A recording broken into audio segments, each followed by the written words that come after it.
So, welcome back to the lecture. In this particular lecture, we are going to deal with some of the important concepts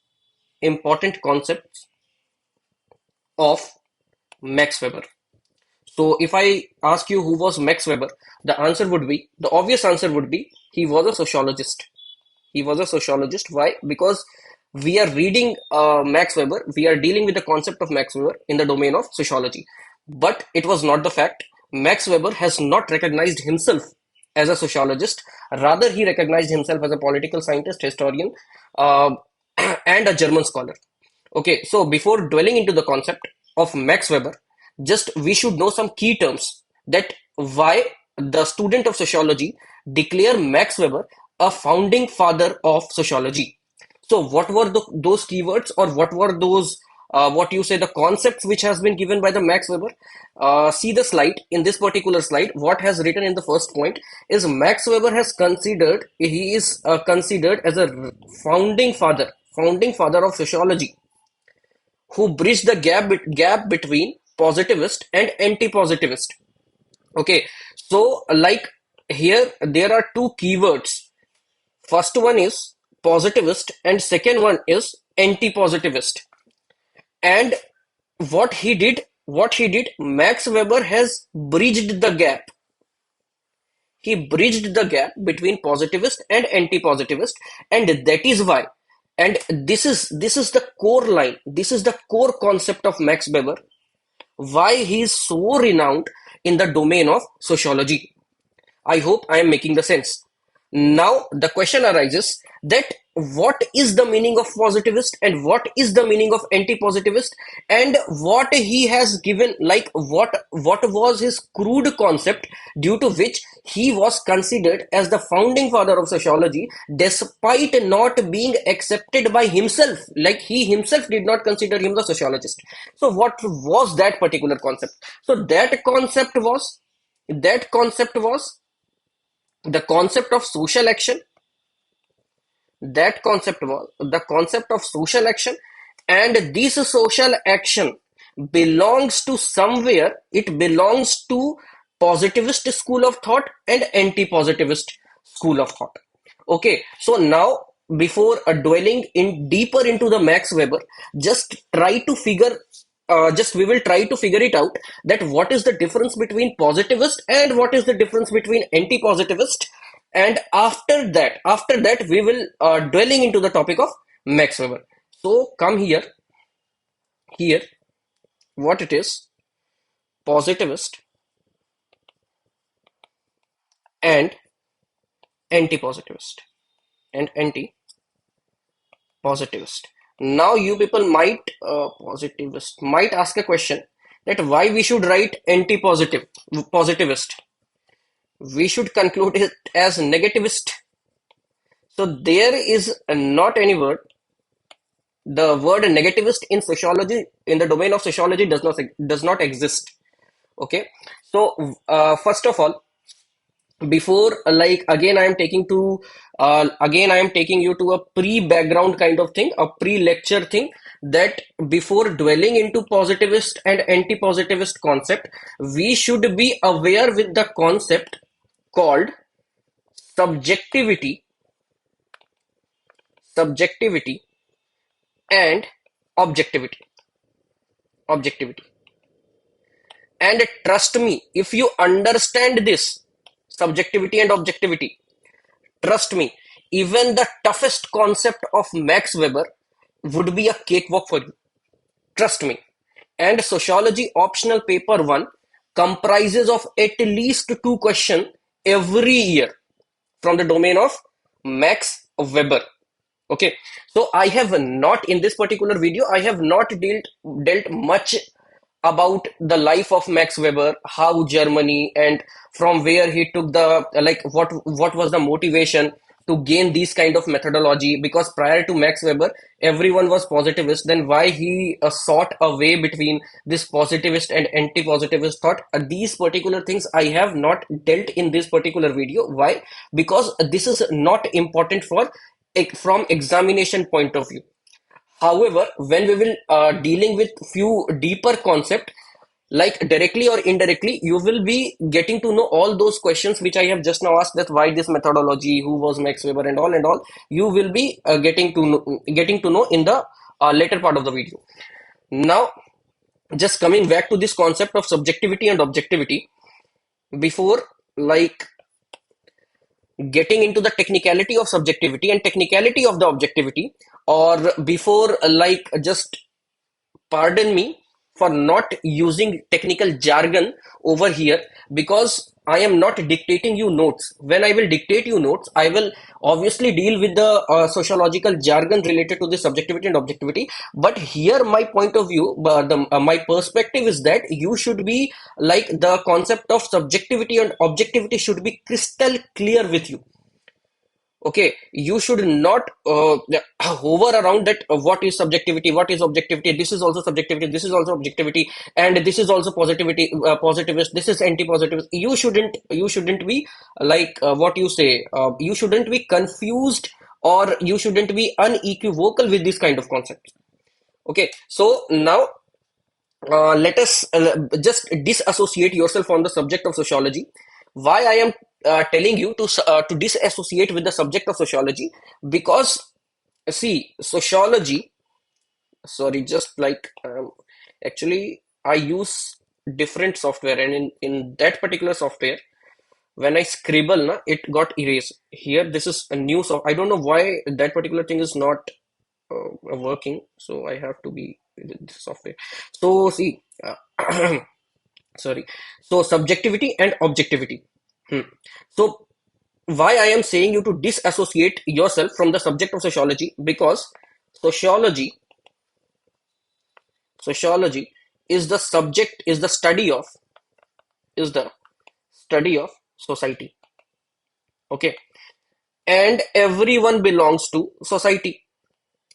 Every one of you belongs to society. So if I put this particular statement in another word, I can say sociology is in every one of you. It is there. It is there in your heart. You belong to sociology. Why? Because you belong to society. So, like, if you belong to sociology, if you know everything about sociology, then why you are studying sociology? The answer is that in this particular lecture series, or in our classes, what we will confine ourselves, we will give concrete shape to our ideas, which are loosely coordinated, which are loosely coordinated in our mind, and that loosely coordinated concept we gain through our experiences, our experiences in society. Okay, so now coming back to the topic is subjectivity, subjectivity and objectivity. Okay, now before going to subjectivity and objectivity, I must ask you a question. My question is, my first question is, what is the color of, mm, what you say, color of momos? ठीक है? And second, and momos is like normal momos. Don't do PhD ki chocolate momos and all, nothing. It is normal momos. ठीक है? What is the color of normal veg momos? Normal veg momos, boiled momos, not fried momos, not chocolate momos, not any kind of synthesized momo, nothing. Just simple momos. What is the color of this particular momos? Second, how good momos are in their taste? Means how tastier is momos taste? Okay, these are the two questions. Okay, so the first question is, what is the color of momo? And the second question is how good momos are in their taste. When I supposed to get the answer of the first question, obviously the color would be the color would be white. ठीक है, or some sort of white. ठीक है, अब इस पे we don't have to do PhD in what kind of white. Is it dark white? Is it pale white? It is like shallow white. It's just simply white. Okay. And how good momos are in their taste? It depends. It depends. Why? Because there are chances that X X person does not like momos at all, and Y person like momos like hell. The differentiator would be there as per the taste, and this taste will vary. Are you getting the point? If I ask you the question that who is Shah Rukh Khan? Okay, my question is who is Shah Rukh Khan? Every one of you will say he is an established actor. But if I ask you कि how good is Shah Rukh Khan in acting? Comment on his acting. It is almost impossible that 100% of Indians will like Shah Rukh Khan comparatively to of his other co-stars. It is pretty much, it is almost, no, it is impossible only. Because it is possible that 90% of our Janta will like Shah Rukh Khan, but 10% will like Akshay Kumar. Okay, if not Akshay Kumar, Salman Khan. At least one of us will like Salman Khan or Hrithik Roshan. It is not 100% sure that every one of us will like, and it is not 100% obvious, it is not 100% certain that every one of us will like Shah Rukh Khan. It is not like that. Okay, so here hails the concept of subjectivity and objectivity. How you will understand this? How you will understand the concept of subjectivity and objectivity? See, the answers which were fixed, which were constant for everybody, that momos are white, Shah Rukh Khan is actor, Shah Rukh Khan is actor. Okay, so these concepts are constant. These are universal answer. Is it? It is universal answer. Momos are white. Shah Rukh Khan is actor. In America also he will be called as Indian actor only. In China also he will be called as Indian actor only. Momos are white in China also. Simple momos, I am telling you. In China also, in Sikkim also, in Japan also, in South America also, everywhere it is constant. Okay, so when you are finding answer to a particular question constant or universally accepted, it is called objectivity. It is called objectivity. See, objectivity is derived from the word object, and object are non-living thing. Okay, non-living thing. These are not entitled to change. So the answer is not changed. These I have just now mentioned a concept of living thing and non-living thing. I have mentioned it with intention and with a certain reason. That reason will be revealed after 5 minutes or so. So it is the non-living thing does not change. Does not change does not mean that you took a non-living thing and you broke it. You took a pen and you broke it and you are saying it got changed. The form has been changed. What you did, you took a chocolate and you ate it and you are saying the form has changed. In my stomach it has changed. I'm just telling you a corollary over here. Don't do PhD. Just try to understand the concept. Okay. So concept is that objectivity, and this objectivity would be uniform throughout the world. while subjectivity is subject to change. Why? Because X may like Shah Rukh Khan, but Y does not.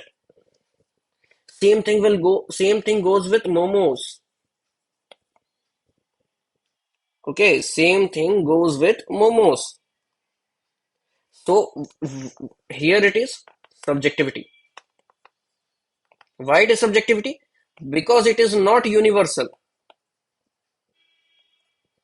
Because it is not universal. I hope I am making sense. Now, in your mind, a question must be arising out that momos and all, everything is fine, everything is good. But we are here, when we are here to just not just read sociology, when we are here to read sociology, then why we are getting such examples of Shah Rukh Khan, momos and all? Why we are like how these Shah Rukh Khan's momos or how this universally acceptance, non-universally acceptance is related to the subject matter of sociology? There must be a question in your mind. Ki why we are like a league away from the core topic of sociology. So let me clear you one thing. We are not even an inch away from the core concept of sociology, from the core subject matter of sociology. This example is needed to make you crystal clear the difference between subjectivity and objectivity. Okay, now to establish a relation, to a relation, establish a relation between establish a relation between what you say subjectivity, objectivity, and sociology. Sociology. I have to ask. I have to ask some questions. Again, I have to ask. Just ponder it in your mind. So my question is that do you think like when you shall I change the color? I was trying to write with white ink, but I don't know. The pen was not working. So here the question is that, by the way, it was a joke. Here the question is when you do certain experiment, certain experiment, certain. Don't go with my handwriting. It will one day. It will catch the beauty of Katrina Kaif. So when you do certain experiment domain of in the domain of biology or any science subject, do you think the result of experiment, do you think, just listen to it carefully, do you think the result of experiment done with the same capacity, done in the same environment, done with the same factor, done with the same everything except time? Okay, you might have doing the same experiment yesterday, now you are doing the same experiment today or tomorrow or day after tomorrow, except time. If everything is the same, if everything is the same, and no matter who does it, no matter where it is done, do you think the result will differ? Do you think the result will differ? There is an experiment called boiling of water, and it is a very common experiment, but a scientific experiment which needs to be understood very carefully. But that particular experiment can't be dealt over here because it's the class of sociology. But question is that when you boils water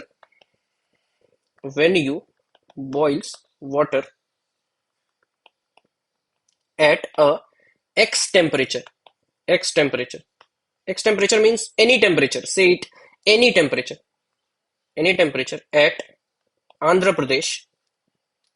ठीक है? Now you went for vacation, or now you thought of enjoying your holidays. You went to Goa.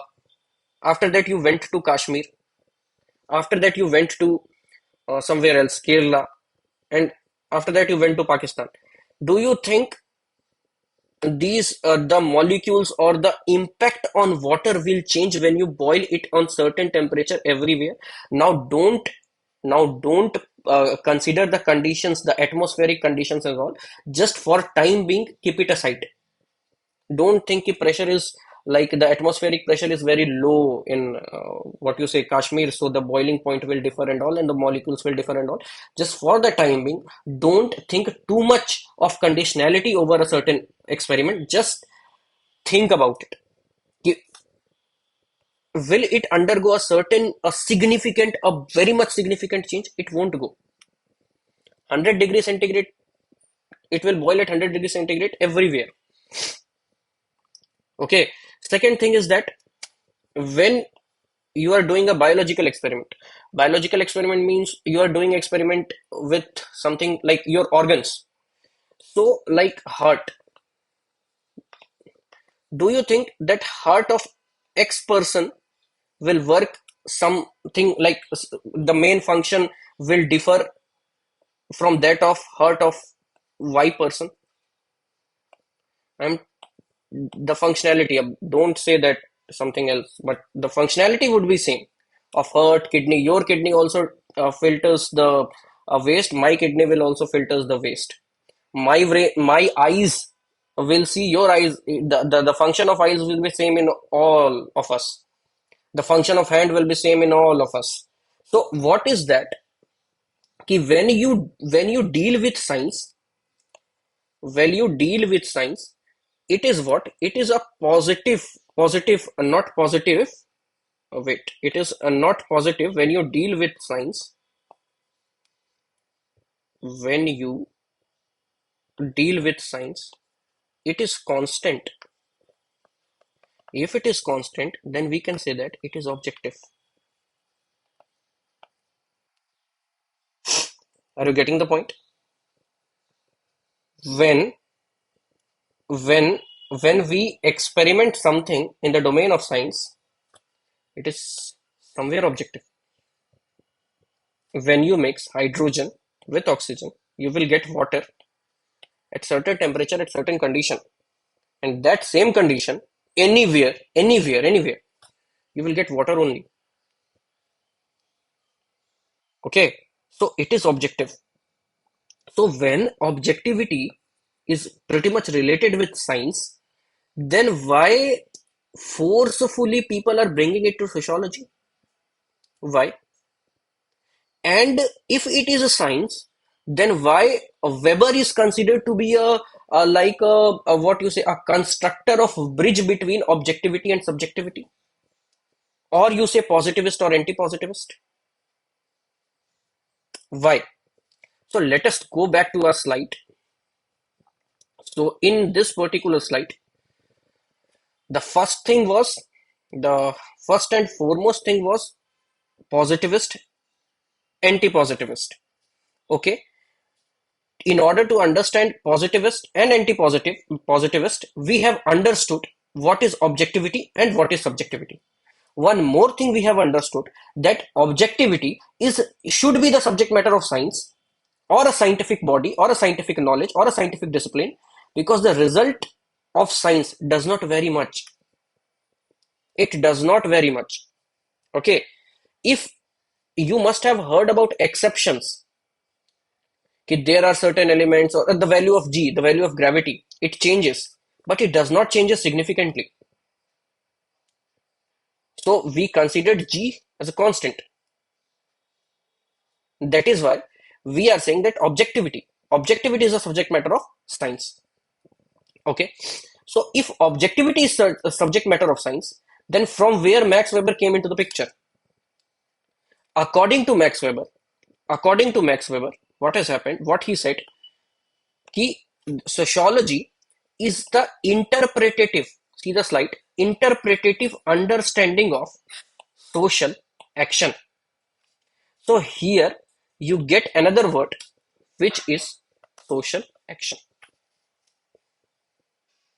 Social action. Now we will we will be digging little bit about social action.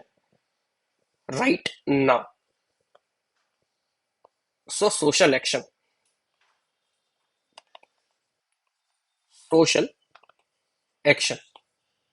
Okay. So what before, like prior to this particular social action, what we have read and what we came to know. So came to know, it is objectivity, it is subjectivity, objectivity should be the subject matter of science. These three things we are like, it is concrete, it should be concrete in our mind that what is objectivity, subjectivity, and objectivity is the subject matter of science. Now, Max Weber has defined sociology as an interpretative discipline and interpretative understanding of social action. You know, interpretation, interpretativeness, it is an English word and it is very easy concept. We will be dealing it in a bit. But before going into interpretativeness, we should be dealing with social action. Okay. Now, what is social action? What is social action?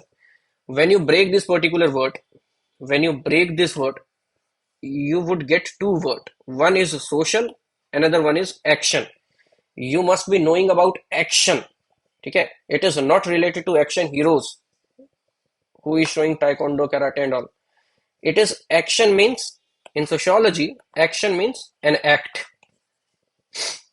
An act. Okay. Now again, allow me to give you two examples. The first one is like I am trying to make you understand what is action. Then I will make you understand what is social action. Okay. So what is action? Acting in a certain way is an action. Okay. So you are blinking your eyes. You are blinking your eyes. Why you are blinking your eyes? Because it is natural phenomena. Eyes need a certain kind of rest. So you are blinking your eyes. Okay. But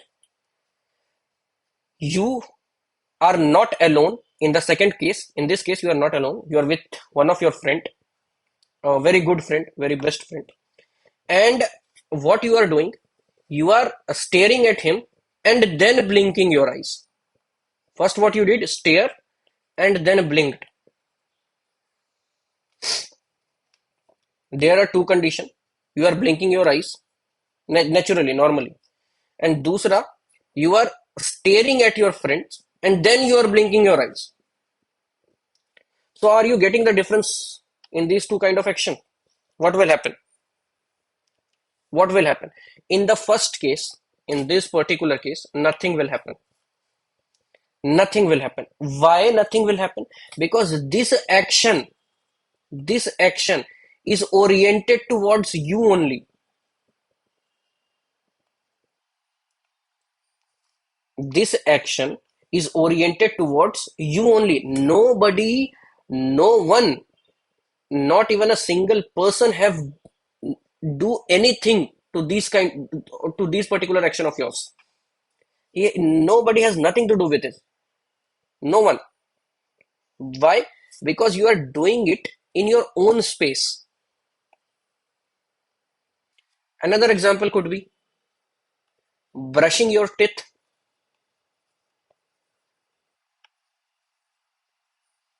Okay. Here, like what you are doing, you are simply brushing your teeth. But after brushing your teeth, what you are doing, you are going to a friend and just you are showing your clean teeth to him. See, it is shining. See, it is shining. So first action is brushing your teeth. Second action is see, it is shining. So this shining part and this staring part and then blinking, it is oriented towards second person.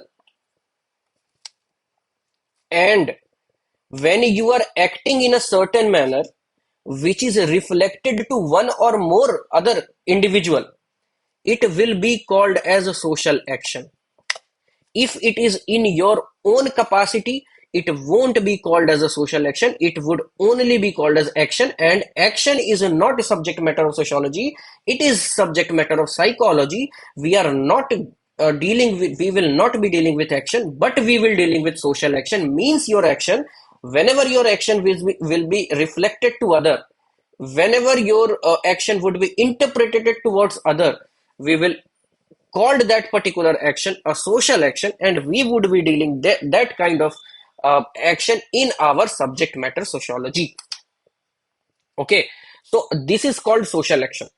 Again, I am saying you, I am not using any kind of jargon. Why I am not using any kind of jargon? Because I am just trying to make you understand in simplest terms. When I will dictating your notes, these are my notes only.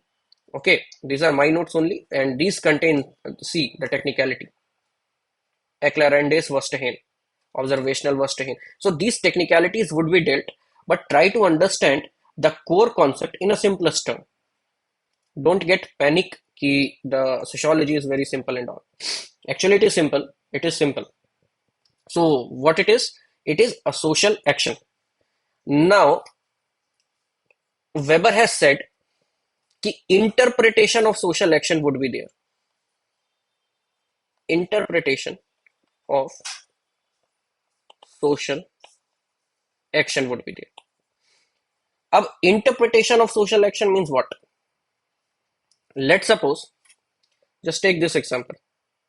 You stare at your friend and then blinked your eyes. First, what you did, you stared at your friend and then blinked your eyes. So, like the what you say, the interpretation of your staring, that you stared and then blinked, means staring plus blinking.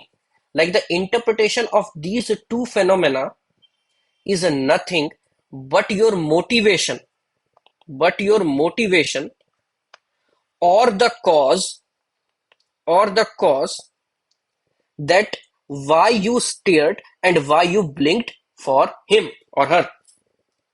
What motivated you to blink or stare? What were the causes of your staring and blinking? These motivation and cause is called interpretation of social action. Now there could be two answers. Like you stared or blinked because you were just in a fun mood and you were teasing somebody, and do it with your friends only. Don't do it with strangers or do it at your own risk. So there could be multiple motivation or multiple causes. I am just taking few of the causes. So one would be fun teasing. Second would be you wanted to you wanted to direct your friend.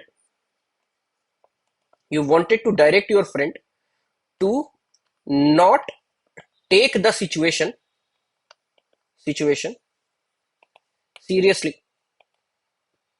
In slang also we used to do some these kind of like symbols and all, no? Ki if somebody is saying something and just we did staring and blinking to make sure that the other person did not take the situation too much seriously and the things will go on fun mode. One possibility, one cause would be this one. The second cause could be this one. So what is that? What is interpretation over here? Interpretation is the motivation or the cause which makes you to stare and blink, and the analysis of this motivation and cause is called interpretativeness. Now you tell me one thing, here, like again I'm telling, blinking plus staring, or let's take some other example. Like let's suppose one of you went to a date. Everything was fine, and what has happened, there was a table. In this particular table you were sitting over here, your date was sitting over here, and there was another table, and here your friend alpha, your friend beta, your friend gamma. Okay, alpha beta gamma were sitting over here, and you and your date were sitting in this table. This is dating table. Everything was going good. Everything was going good. Sorry. You and your date have certain conversation. You and your date have certain conversation. These conversation was not heard by these three people, your friends. They have not even heard a single word. Okay, they were also enjoying the evening. You were also enjoying the evening. After some time, what has happened? Your date has slapped you. Your date has slapped you. Now the question arises in all these three minds, why she slapped him? And you again, what you did? You again did social action, and you did social action, and you just like symbolize your hand in such a gesture. That gesture was telling these three friends that be quiet, be calm, nothing has happened. So these three people, by your social action, got convinced, okay, nothing has happened, and they just again started chilling. After that, what happened? Your date again did a social action. Again, she slept. Again, you did a social action. No, nothing. Everything is good. Everything is fine. Okay? Everything is good. Everything is fine. And you three people, you don't need to be worried. Now, what happened? After slapping you, she left. You paid the bill. You paid the bill. After that, these three friends said, "Ki how I mean, how what you say, a ditched person you are, that in public space you got slapped by your date and you did nothing for it." So he asked, like you asked your friends that whether whether getting slapped, getting slapped is bad. They said, yes, it is bad. Yes, it is bad. Then you said, Are no, no, no. Out of love, she slapped. Out of love, she slept. They said, so what? In public, he shouldn't be doing so and so. Okay, now this conversation has four stages. First one, friend said, friend statement, getting slapped is bad. Sorry, your statement,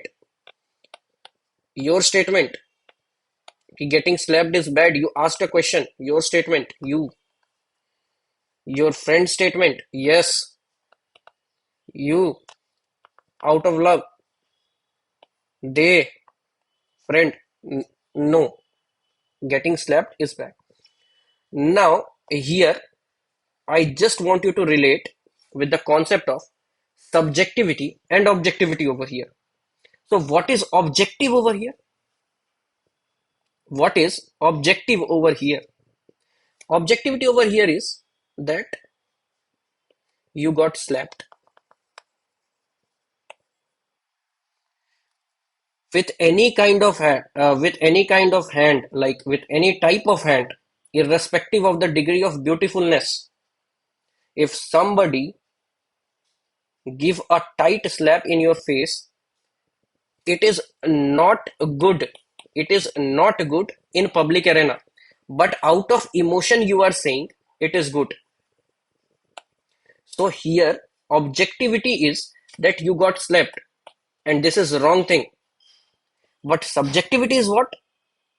Your friend is saying it bad, but you are saying it good. Are you getting the point? Some sort of social action has happened. Some sort of social action has happened, and this particular social action, it was bad for somebody, your friend. It was good for someone. Out of love, she did. At least she did something to me. Otherwise, so it was good for you. It was bad for somebody. So this social action was what? It was objective, and this bad and good was subjective. So now I hope you understood that how social action comprises of both facets of subjectivity and objectivity in itself. Are you getting the point? And my previous question was, if objectivity are there in sciences, then why we should be learning it in social sciences or sociology? The reason is this. The reason is this. And why this? Because the society, the society has codified, has codified certain, has codified certain, what you say, society has codified certain symbols or gestures or social action in a particular, in a particular way. For example, for example, just now we have seen slapping is bad, but doing namaskaram, folding your hands, considered to be good. Are you getting the point? It is universal. It is universal that if you are touching feet of somebody out of respect, it will considered as good. If you are folding your hands, especially in Indian society, if you are saying namaskaram, it would consider to be good. So doing namaskaram is a social action. Why it is social action? Because your namaskaram is oriented towards an elder one. Okay, so this is social action. And the interpretation, the motivation, the cause of doing namaskaram is to show respect. And showing these kind of respect is universal. Don't say in Western society they used to say hello, hi, this, that, and all. So like my question again would come कि if somebody in Western society, if he is or she is folding hand in kind of in front of elders and showing that कि in my society it is considered to be a significant amount of respect, then wouldn't you think that the other person will understand this symbol and this gesture of social action as a kind of as a form of respect only? Are you getting the point? So the interpretation in any society, the interpretation of folding hands or saying namaskaram or touching feet in any society, if they will see it in the perspective of Indian society, it would be considered as good only. But at the same time, if you are dragging somebody, if you are just pushing somebody, if you are pelting stone on somebody, it would be considered as bad in any society.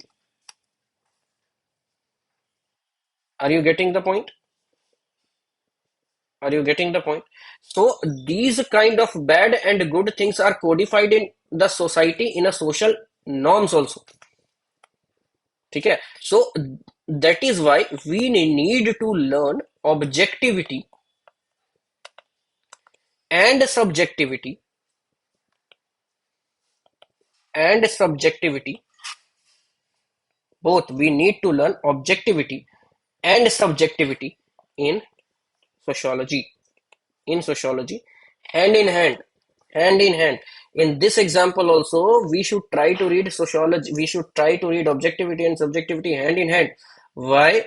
Because these bad and good things, this bad and this good, these are objective thing, these are universal. I just told you these are objective thing, but the degree of goodness you will never know.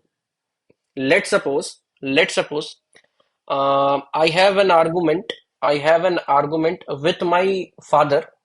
Let's suppose I have an argument with my father that today I want to take my bike to somewhere to roam and all and all and all. Now what has happened? One of my relative came, like one of my relative, like my uncle. He called to my father and said, "Don't give him the bike because he does not know how to drive the bike." He just like he infuriated my father against my wishes and against me, and because of that particular conversation, what has happened, I my father denied straight away. He denied that he won't be giving me the keys. And because of that particular conversation, because of my uncle's perspective and because of my uncle's conversation, what has happened? I have to stay back at my home only. I did not get the bike. Despite in my opinion, I am a very good driver. Okay, so this was the condition. Now what has happened? This was the scene one. Just imagine the scene. This was the scene one. The second scene was after a couple of hours. Uncle came to my house, and I was so infuriated against him, but out of respect, out of social norm, that in front of elder you should not shout, you should not like give your words back to the elders, you should not like answer question to elders and all. So out of respect, I did not say even a single word to him, and because it was a social norm, again I have to do namaskaram to him. So when I did namaskaram to him, it was an objective phenomena. It was an objective social action that at that point of time I have shown respect to him. But but do you think that inside my mind, the same kind of respect I was giving to him from inside? No, it was not. It was not. Again, what has happened? My younger brother came and he happily hugged him. He happily touched his feet. He happily, what you say, he happily did namaskaram to him. Why? Because when he came, he bought some kind of chocolates or something for him, which makes him so happy. So our social action was same, that touching his feet or doing namaskaram to him.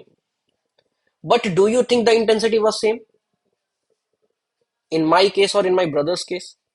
So here, what has happened? The social action, not mine or my brothers, the social action of touching feet should be analyzed in the two ways. First one would be objective way. Oh, everyone is showing respect, touching feet, okay. And the second one is subjective way. Okay, what is there inside? Is a social norm of society compelling you to do this, or you are an independent actor? Okay, and this is what Weber found in subject matter of sociology, and that is why he is so respected in sociology, because prior to Weber, everyone, Auguste Comte, everyone, Herbert Spencer, everyone was confined to this methodology, objectivity. Objectivity. So why everyone was confined to objectivity? What is objectivity? You all understood, but how it is related to sociology? Why the other person have not dealt with subjectivity at the beginning, despite knowing all this? Why how this objectivity is and subjectivity is related to positivism and anti-positivism? Why positivism and anti-positivism exist in sociology but not negativism? Yeah, negativist. These all answers you will find in the subsequent video series of this particular sorry in the subsequent lecture of this particular series. So till then, stay tuned. Good luck. Bye bye.